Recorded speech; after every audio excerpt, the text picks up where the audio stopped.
చెప్పడం జరిగింది. శ్రోతలు, రండి ఇప్పుడు మనం 20వ అధ్యాయంలోకి వెడదాం.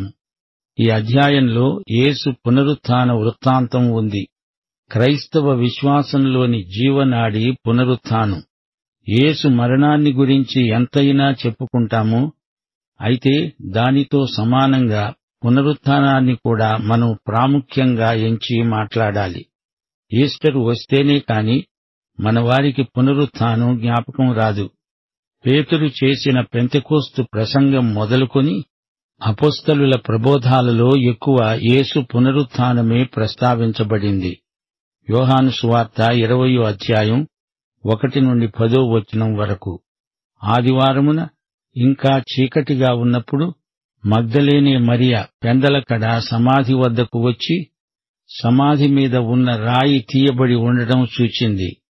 గనుక ఆమె పరుగెత్తుకొని సీమోను పేతురు నొద్దకు, యేసు ప్రేమించిన ఆ మరి ఒక శిష్యుని వద్దకు వచ్చి అన్నది, ప్రభువును సమాధిలో నుండి ఎత్తుకొని పోయారు, ఆయనను ఎక్కడ ఉంచారో ఎరుగము. కాబట్టి పేతురు ఆ శిష్యుడు బయలుదేరి సమాధి వద్దకు వచ్చారు.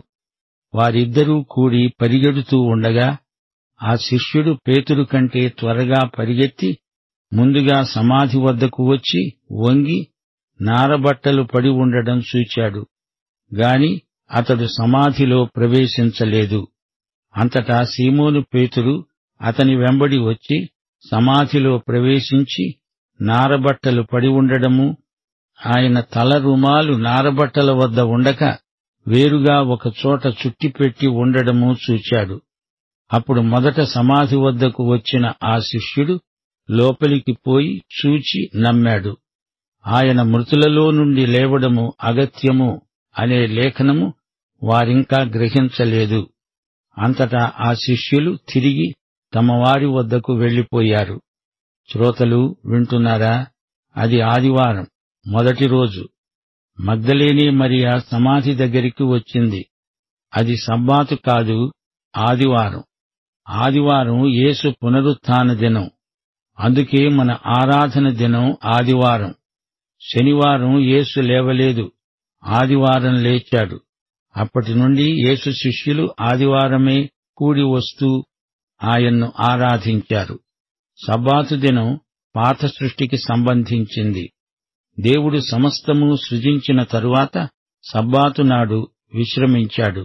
ఇప్పుడు మనం క్రీస్తునందు నూతన సృష్టి అయ్యాము. నూతన సృష్టికి ఆదివారమే ఆరాధన దినం. పెంతెకోస్తు సంఘటన ఆదివారం నాడు జరిగింది. ఆదివారం వారంలో మొదటి రోజు. 4వ సువార్త రచయిత ఆదివారం అనకుండా వారంలో మొదటి దినం అంటున్నాడు. పునరుత్థాన దినాన జరిగిన సంఘటన క్రమం గమనించండి.